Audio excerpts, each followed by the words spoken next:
Good morning, John. Lovely to see you. Hi, Chris. So congratulations on the launch of the new business, Zero Procure. Do you want to give me some background about why you're launching it now and about the business itself?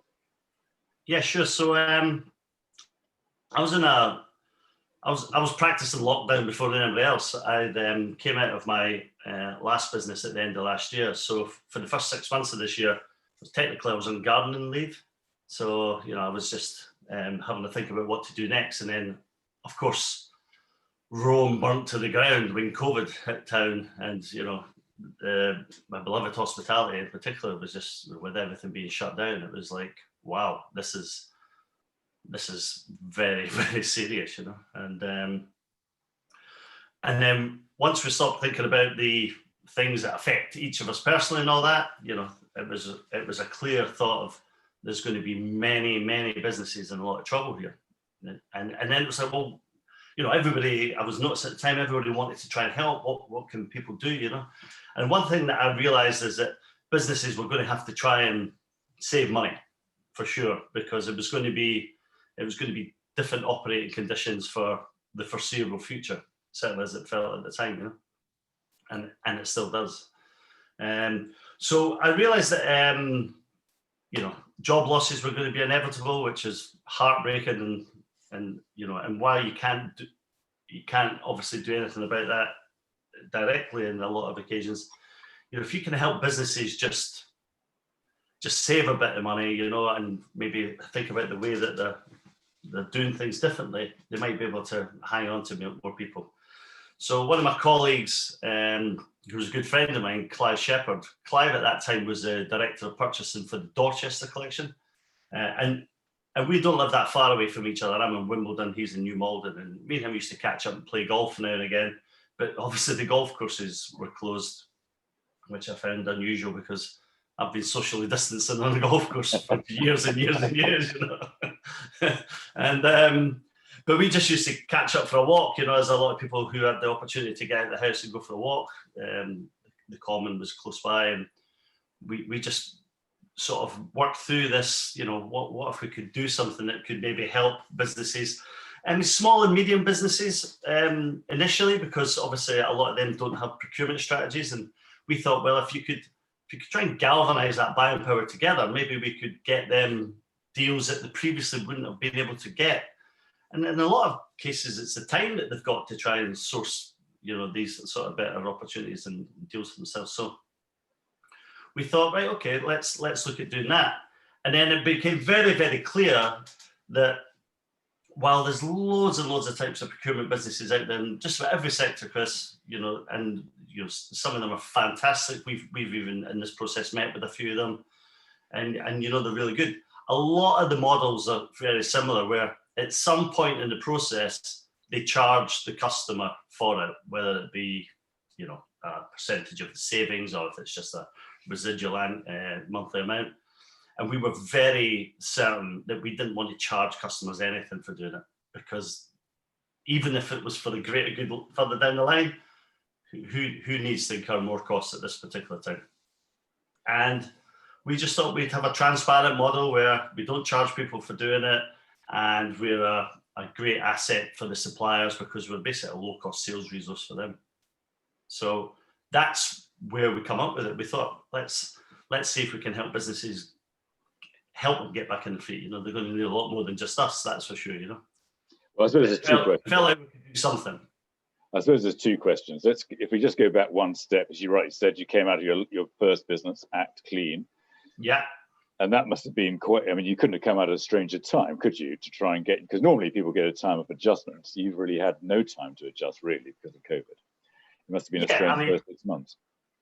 Yeah, it was, I'd started that business in 2006, and it was a rocket ship of that business doubled every year for 5 years, really privileged to be able to lead it through an MBO in 2017, which for anybody who's been through those things, they're quite enlightening, And it came time, I think the business needed to find somebody else at the helm to take it forward, and actually the truth of the matter is for a large business like that, who have lofty ambitions. I think that, which, by the way, it will do that because the people in that business are absolutely fantastic. And it was time for them to do something different, and for me. And so, yeah, before anybody knew about COVID, I was like, right, okay, what am I going to do next? So maybe, unfortunately, because hospitality has been affected like it is, almost all the suppliers to that industry have been affected greatly. It must have been horrific for them. And now moving forward, you pulled quite a talented team together in terms of obviously Clive, as you mentioned, but also Lucy Flinter as well. Yeah. So Lucy Flinter, she'd had her own business for a while. Both of them had massive hospitality backgrounds. Lucy with IHG, and she had her own business in Spare Pair. And I've known Lucy did work for me in my last business as well. She did a great project for us, and she was just a very smart lady. But I've known her socially as well. With her and her husband are good friends of ours, and Clive, as you said, So I've known these people for a long time. In fact, I'd known them both professionally because they'd both worked for them in one guise or another. But then I got to know them both personally as well, and it was important for me that whatever I was going to do with really, really good people, because maybe I'm a bit old fashioned with that, but that's my first port of call. Do you like someone? Absolutely. If you spend a lot of time doing something with people, really liking them is a massive help. And also, it's always good to be with people when you think, right, okay, out of all these people, I'm the dumbest one, so it can push you on to do better stuff, That's funny. And trying to pull that together though during this period of time must have been quite a challenge, hasn't it? The idea phase of it, not so much, because you didn't have anything to do apart from think about that. Whereas sometimes people are trying to do a job and come up with an idea as well and focus that. So there was a lot of time to try and hone in on what it could be, and most of that was done while walking, which was good. And then obviously at that time we all felt that we were going to get towards the summer, and then things would start to gradually get back to normal. So that it felt like there was a pattern developing, So with lots of optimism around that, Okay, we've had a big wake-up call, there's nothing going on. But actually, we felt we were going to be in a really good position because, as soon as the tsunami had passed through, we'd be there to work with lots of different businesses. Obviously, there's a big second issue come through, but, the model itself has been universally, people think it's just like a really, really good idea. That's my next question: is what kind of response you had so far? How clients respond? I mean, the model is super strong. I mean, it's not new. It works a lot in the B2C world, but it's because, and there's other types of models that try to do it more just through IT, just make it web-based and that sort of thing. But actually having it where you understand what a business requires, and having the personal touch with that, rather than just formulating it. And it's been incredibly well received, and it's very exciting when you start a business. I forgot how much I liked that part of the journey. In fact, what I've known now is that's what I do like doing, as opposed to staying with something a long time and dealing with the grown-up side of businesses, if you like. And we've been, I couldn't have been happier with the fact that even through the challenges of like where businesses are closing and not knowing when they're going to open, the model's really, really strong, because the worst case scenario that can happen with a model like ours is you get a free health check of your business. Yeah, I mean, what's interesting about two things, I guess. Number one, what's interesting, you're doing no contract, no risk to the client. Yeah. You actually just relies therefore on the power of your relationships, which I think is lovely, because I think relationships are crucial in business. Yeah.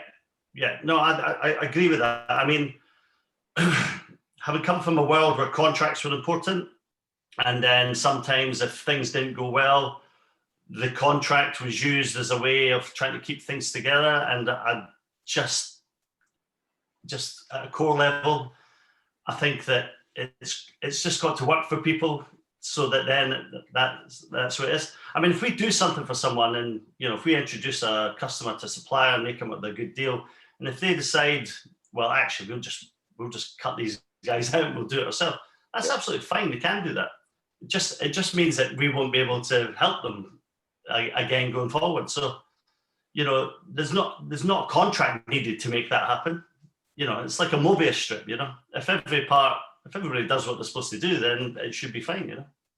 It's and it will change the model, won't it? It'll change the market as well, won't it? Because you're challenging the market to change. Yeah, I mean, there's been some very successful procurement type business models that have gone before us, for sure. Yeah, and as I said, most of them fell into a certain category of charging the customer. What obviously they did as well was charge the supplier, but not really talk about that to the customer. And we're very, very open that we get paid from a supplier, but it's a commission that the supplier chooses, which is also really important because we're not prescriptive about that. It's what is a new piece of business worth to you. So for them, it's a really low cost sales resource, Chris. And obviously we've got, because of the experience of the team, lots and lots of relationships with lots and lots of different suppliers, which will should give the breadth that a customer would need. But also we'll get introduced to more as we go along. I mean, we've spoken to lots of different businesses that we hadn't known before, but actually it's easy for them to agree to it because nobody's forced to do anything. It's not a contracted agreement that they have. You can either agree that you could be one of our supply partners, or you don't have to. Nobody's forced to do it. Also, the interesting thing for our supply partners is we can do what we do for our customers to them, because they obviously have a supply chain as well. So, I certainly know in my last position, you're so concentrated on your day-to-day of growing your business and finding new opportunities that you actually forget to look at your own supply chain and are you getting the best deals and all that sort of stuff, and having somebody to do it and not charge you for doing that, it seems to be a no-brainer. Yeah, absolutely. Well, it'll be interesting, won't it? So your aspirations for year one, what do you want to hope for this time next year? What do you want to where do you want to be? What do you want to achieve? So from a time scale point of view, what we wanted to do is we wanted to establish throughout the first year what this business looks like and who it really appeals to. Where's the size of the business? Now, one of the things that we're discovering is that there's lots of businesses that have procurement strategies in place, and that's brilliant. And we're certainly not there to challenge that in any way, shape, or form. But what we are there for them is a resource for them, Chris. Because it doesn't cost them to check it. And you could be the best procurement manager or purchasing director, and if you have 2 properties and you're looking after them and you're doing the best job you can, you've only ever got the buying power of 2 properties. Whatever it is, that's your buying power, and you do the best as you can for them. So what we're there to do is say, well, look, if you've got a requirement, chuck it with us, because we might know a few other people have got similar requirements, and then maybe if we bring that together, we can get everybody a little bit better deal. But also a really sweet spot for us that we found is in smaller organisations that have independent businesses coming together, and we can be like a hub for them to put their requirements through, so that we can go to a supplier and say, look, we've got a group here that might have 50, 60 independent establishments. If we can get them all to sort of buy through you, can you give them a price that you would be better than it would be if they were approaching you individually? And that's really interesting, actually, because actually there's quite a lot of activity in that area about bringing various independents together, which is natural given the circumstances. Yeah, I mean, I think, as I said before, this has been going on for a long time. This kind of thing, I think Asda started like that, didn't it? associated dairies, where, but it's just trying to do it. It's just trying to do it now. It's trying to do it when people really need that sort of different focus now, And I spoke to one person, because I spoke to a lot of people, yourself included, Chris, when I'd come up with the idea. And, the one thing that would probably stop people doing anything in almost any business is a bit of inertia, where it's like, well, we're happy with what we're doing and all that sort of stuff. A situation that we've been through kind of means that you have to do something. So the timing from that point of view is, the time is right, for looking at doing things slightly differently. And you're also setting up a charitable trust as well to help others as well in time, aren't you?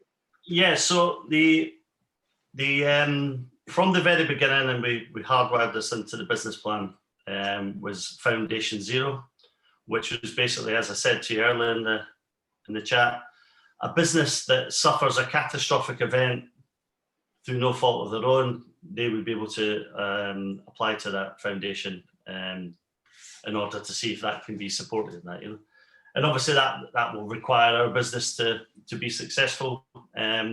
We will donate 10% of all the profits for our business, but we'd also encourage our supply partners to want to be part of that. And then we'll appoint people who can be trustees of that, And as I said, at some point in the future, that's where I'd like to concentrate all my energy. And Lucy, who I think one of the partners, that's a hugely important part of what she wants to do, is giving something back. In fact, all three of us, Clive, Lucy and myself, hospitality has been really good to us. And although we don't just work with hospitality, the vast majority of the suppliers that we're working with are hospitality suppliers, because just like the operators, they've been hit hard as well. Oh, they have. And if we can help them take their goods and services to a slightly wider market, then, there's nothing wrong with that at all. No, I agree on that. Your own journey, let's talk a bit about you again, John, if that's okay, because not everyone will know you. You grew up in Edinburgh, if I remember rightly. That's right, yeah. I was actually, I know the accent won't give away, but I was born in Hampshire. I think my parents were on holiday. And the youngest of 10 kids. And then, my first words are, can we go back to Scotland? And so from the age of 4, grew up in Edinburgh, in Muirhouse, which is a lovely part of Edinburgh. And up until recently, that's where my dad lived before his passing. And, it's for me, Edinburgh is one of the greatest cities around, and I actually probably prefer it even more now that I don't live there. It's such a beautiful place to go and visit, and a really fun place, but I just love it. I really do, and how did you link up with the ACT team originally?